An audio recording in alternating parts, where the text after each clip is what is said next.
hukum menghadiahkan bacaan Al-Quran. Karena sebagian ulama yang membaca Al-Quran di sisi kuburan dengan niatan untuk menghadiahkan bacaan Al-Quran itu kepada si mayit. Nah, sekarang gimana hukumnya menghadiahkan bacaan Quran kepada si mayit? Nah, para ulama kemudian berbeda pendapat. Yang pertama, ulama Hanafiyah dan ulama Hambali berpendapat bolehnya membaca Al-Quran untuk si mayit dan menghadiahkan bacaan Al-Quran tersebut untuknya. Ini diperbolehkan. Pendapatnya siapa? Pendapatnya Imam Ahmad dan pendapatnya adalah Hanafiyah. Mereka mengucapkan bahwasanya boleh. Dan itu nyampe kepada si mayit. Karena apa? Karena kalau sodako aja nyampe, berarti bacaan-bacaan Quran itu juga nyampe. Itu pendapatnya dari Imam Ahmad bin Hambal. Dan pendapatnya dari Hanafiyah.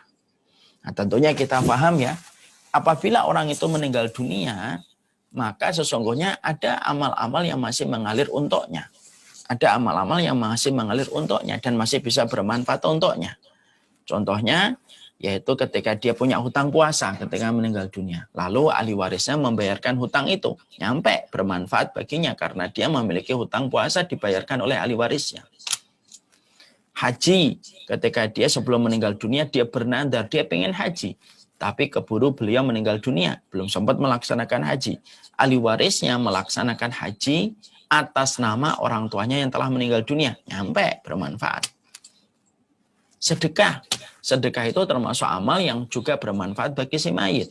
Dan masing-masing dari ini ada dalilnya secara khusus.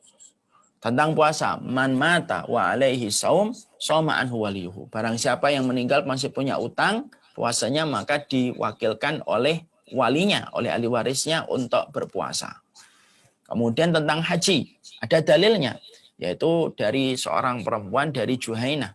Datang kepada Nabi lalu mengatakan, ya Rasulullah, wa nadarat ummi antahuj. Famatat qabla antahuj. Wahai Rasulullah, sesungguhnya ibuku telah meninggal dunia. Padahal dia bernadar untuk melaksanakan haji dan mati sebelum haji itu dilaksanakan. Apakah saya wajib untuk membayarkan nadar hajinya ya Rasulullah? Lalu Nabi menjawab dengan sebuah analogi dan kiasan. Kalaulah ibumu punya hutang, apakah kamu membayarkan hutang ibumu? Ya ya Rasulullah. Maka Nabi lalu menjawab, hutangnya ibumu kepada Allah lebih berhak kamu bayarkan daripada hutangnya ibumu kepada manusia. Yaitu dalil bahwasanya membadalkan haji orang yang telah meninggal dunia ada dalilnya secara khusus. Ada yang ketiga, sedekah dari sahabat seorang Sa'ad. Saat itu berkata, ya Rasulullah, inna ummi matat, fakana tuhib antunfik. Ya Rasulullah, ibuku telah meninggal dunia. Kesukaan ibuku dulu ketika beliau masih hidup, sesungguhnya ibuku tuh senang sekali bersedekah. Boleh nggak saya bersedekah atas nama ibuku ya Rasulullah? Nabi mengatakan, tasaddaq anha, kamu sedekah atas nama ibumu. Apa sedekah yang paling utama yang saya bisa berikan atas nama ibuku ya Rasulullah? Ijril ma, alirkanlah air. Lalu kamu sedekahkan air itu atas nama ibumu. Ini penjelasan bahwasanya ada dalil-dalil tentang perkara ini. Lah dari dalil-dalil umum ini Imam Ahmad dan Hanafi berkata bahwasanya berarti membaca Quran itu boleh. Kenapa? Merupakan bagian dari rangkaian ketaatan. Itu pendapatnya dari Hanafiyah dan ulama Hambali. Ya, ini pendapat ini. Yang kedua yaitu pendapat Maliki. Pendapat Imam Malik berkata lain. Berkata Imam Malik itu berkata bahwasanya generasi awal berpendapat membaca Al-Quran itu dimakruhkan pahalanya dan tidak nyampe kepada mayit. Namun ulama Malikiyah belakangan berpandangan membacakan Al-Quran dan berzikir serta menjadikan pahala amalan tersebut untuk mayit tidak masalah. Pahala tersebut akan sampai pada mayit. Itu di kalangan pengikut-pengikutnya Imam Malik. Walaupun Imam Malik di awal sudah memberikan pendapat bahwasanya itu dimakruhkan dan tidak nyampe kepada mayit. Kenapa? Karena dalil yang tadi disebutkan yaitu adalah haji, puasa, sedekah itu dengan dalil-dalil yang berdiri sendiri tentang ibadah tersebut secara khusus. Dan itu tidak ada dalil tentang menghadiahkan Al-Quran. Itu pendapat dari Imam Malik. Sekarang yang ketiga, yaitu pendapatnya ya Imam Syafi'i. Jadi Hanafi dengan Imam Ahmad, kemudian Maliki, sekarang Syafi'i. Imam Syafi'i kemudian berpendapat bahwasanya pendapat yang masuk dari kalangan Imam Syafi'i, bacaan Al-Quran untuk si mayit itu tidak nyampe. Itu tidak nyampe. Sebagaimana kemudian walaupun sebagian Syafi'iyah ada yang mengatakan nyampe. Tapi yang menarik adalah apa yang dikatakan oleh Imam Nawawi. Karena Imam Nawawi merupakan merupakan muridnya Imam Syafi'i. Perhatikan perkataan Imam Syafi'i. Wa amma qiraatul Qur'an fal masyhur min madhhabi Syafi'i annahu la yasil sawabuha ilal mayyit wa qala ba'du ashabihi yasil sawabuha ilal mayyit. Imam Nawawi berkata, untuk bacaan Quran, pendapat yang paling masyhur dari madhabnya Syafi'i bahwasanya itu tidak sampai pahalanya kepada mayit. Sementara sebagian ulama Syafi'i yang mengatakan pahalanya sampai kepada mayit. Dan disinilah kita akhirnya mengetahui ragam pendapat di antara para ulama. Jadi kalau kita sebelum menilai sesuatu itu, kita bedah dulu. Pendapatnya mana, dalilnya mana, supaya kemudian jangan sampai kita itu instan menilai sesuatu langsung kita ngomong, langsung kita bicara, terutama pada sesuatu yang bukan kapasitas kita secara mendalam. Masya Allah ya, kadang-kadang sedih ya saya. Banyak orang itu terkadang tidak pernah sekolah agama, tapi bisa bicara agama tentang apa saja. Padahal maaf ya, kalau kita sudah membicarakan gedung 7 lantai, tidak akan pernah kita memberikan kesempatan kepada orang yang tidak pernah sekolah arsitek dan teknik sipil untuk ikut berbicara tentang masalah gedung yang dibangun dengan 7 lantai. Itu sudah jadi kesepakatan. Tiba-tiba ada ikut ngomong, kamu pernah sekolah arsitek? Nggak pernah. Teknik sipil? Nggak pernah. Ya udah nggak usah ngomong, kamu nggak ngerti. Tapi beda dengan konteks agama. Konteks agama itu semua orang bisa ngomong. Semua orang rebutan jadi mufti. Bahkan orang-orang yang baru belajar sudah membuat akun kemudian langsung berbicara apa saja. Nggak boleh kayak gitu. Makanya ketika kita sudah mendapati perbedaan para ulama, maka sikap yang kemudian kita harus lakukan, sampaikan dulu pendapat-pendapat ini. Masalah kemudian menghadiahkan bacaan Quran, ini terjadi pendapat yang berbeda. Dan saya sampaikan pendapat ini. Pendapat dari Imam Ahmad bin Hambal, pendapatnya Imam Abu Hanifah, itu mengatakan nyampe karena mengambil kias dari keumuman dalil-dalil yang tadi saya sebutkan. Dalil 3 tadi. Dalil tentang haji, membadalkan haji. Dalil tentang sedekah. Dan dalil tentang masalah puasa. Kata Imam Ahmad, kalau itu bisa dibadalkan dan diberikan manfaatnya kepada si mayit, sedekah itu, haji dan puasa, berarti membaca Quran itu merupakan bagian deretan ketaatan. Imam Malik berbeda. Imam Malik mengatakan sesungguhnya tentang masalah haji, tentang masalah puasa, itu berdiri sendiri dengan dalil khusus. Dan itu tidak bisa dipakai kias untuk ibadah-ibadah yang lainnya. Itu pendapatnya Imam Malik. Dan itulah pendapat yang pula yang paling masyhur dari pendapatnya Imam Syafi'i. Nah, dalam persoalan ini, maka saya sudah menyampaikan hujahnya. Saya sudah menyampaikan masing-masing dalilnya yang dimiliki masing-masing di antara para ulama-ulama tersebut. Karena dari masalah ini ada kaitannya dengan membaca Quran di sisi kuburan. Makanya kalau ada yang mengatakan bahwasanya dia mengambil pendapat menghadiahkan bacaan Quran itu nyampe, itulah yang menjadikan seseorang membaca Quran di sisi kuburan untuk diberikan kepada pahalanya kepada si mayit. Nah, diberikan pahalanya kepada si mayit. Maka ini sekali lagi terjadi perbedaan para ulama. Lah kalau saya Abu Basam Umar Mita, secara pribadi, sampai hari ini saya mengambil pendapat bahwasanya menghadiahkan bacaan Quran kepada si mayit tidak nyampe. Berdasarkan kepada sebuah keterangan bahwasanya tidak ada dalil khusus yang menerangkan bahwasanya menghadiahkan bacaan Quran itu nyampe kepada mayit.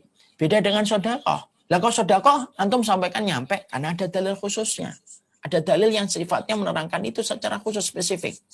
Kalau masalah haji kok antum nyampe? Loh, karena ada dalil spesifik yang menerangkan tentang badal haji. Kalau kemudian puasa kok nyampe membayar hutang orang yang puasa? Karena ada dalil spesifik.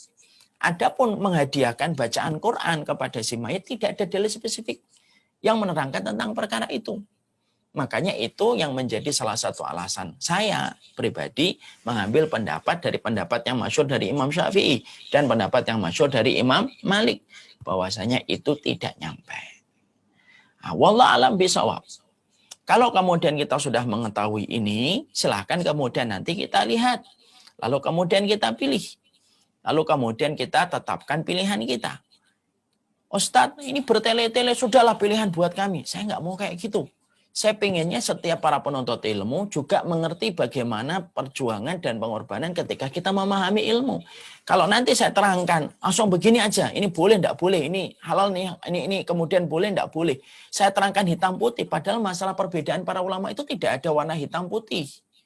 Perbedaan kita dalam urusan akidah betul hitam putih. Kita dengan Syiah, kita dengan liberal, sekulerisme itu hitam putih perbedaan kita. Tapi perbedaan istihad itu tidak perbedaan hitam putih. Itu perbedaan yang banyak sekali warnanya yang harus kita berikan respek dan penghormatan. Mengikuti sunnah bukan berarti kita merendahkan setiap orang yang tidak sama pendapatnya dengan kita. Karena apa? Dalam sunnah pun terjadi perbedaan-perbedaan di antara para ulama. Bukankah Imam Syafi'i, beliau ketika sholat di dekat kuburannya Imam Abu Hanifah, beliau tidak berkunut. Padahal Imam Abu Hanifah sudah meninggal dunia.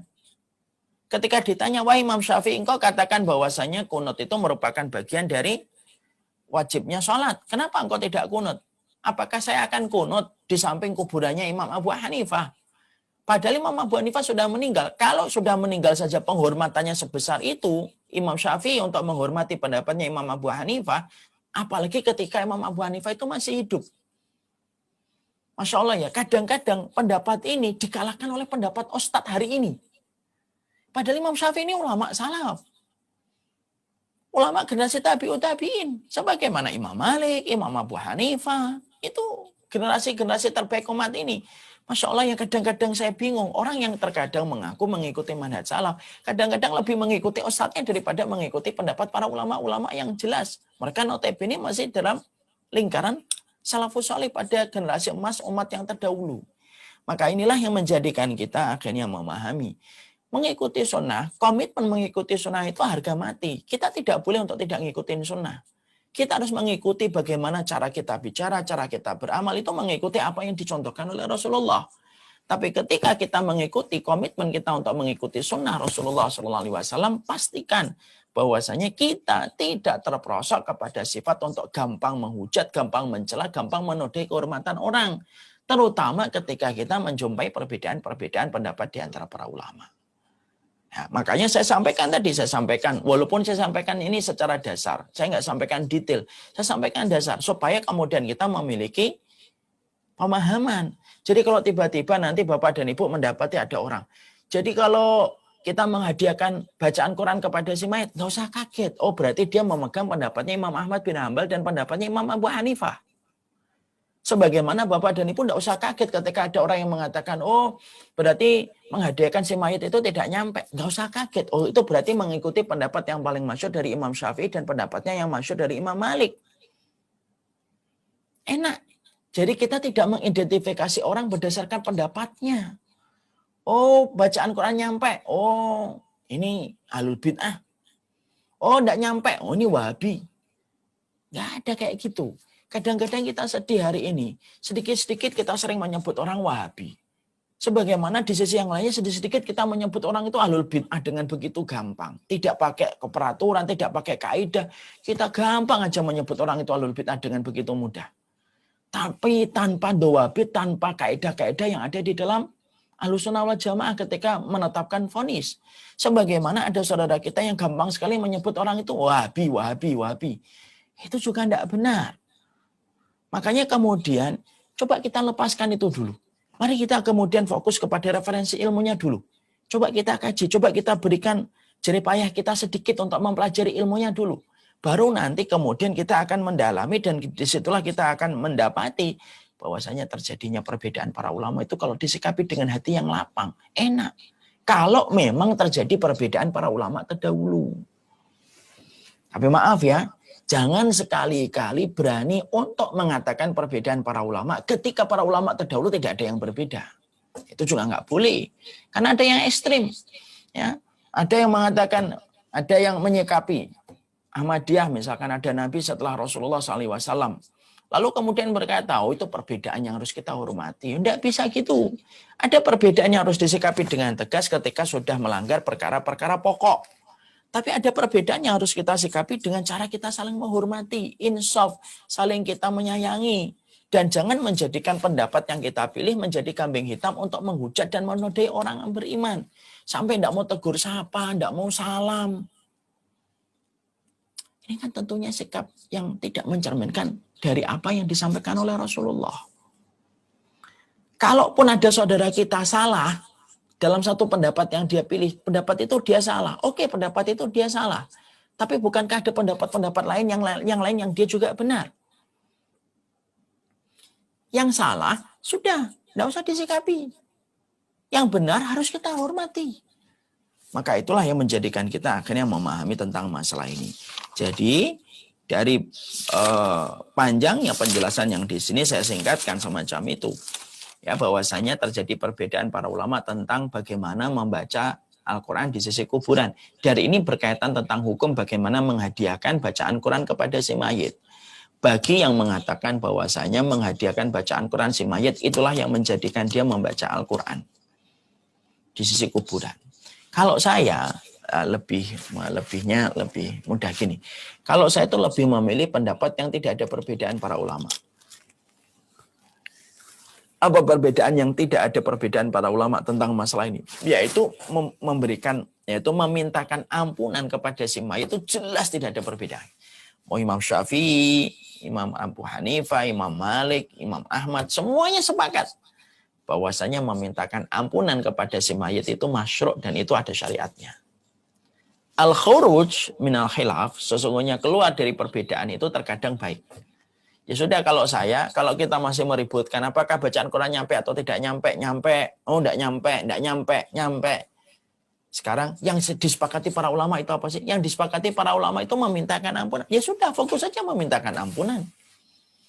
Makanya kalau saya ziarah ke kuburan ibu, ke kuburan bapak gitu, tidak ada yang saya paling lazimi kecuali adalah Allahumma firlahu warhamhu wa'afihi wa'fu anhu.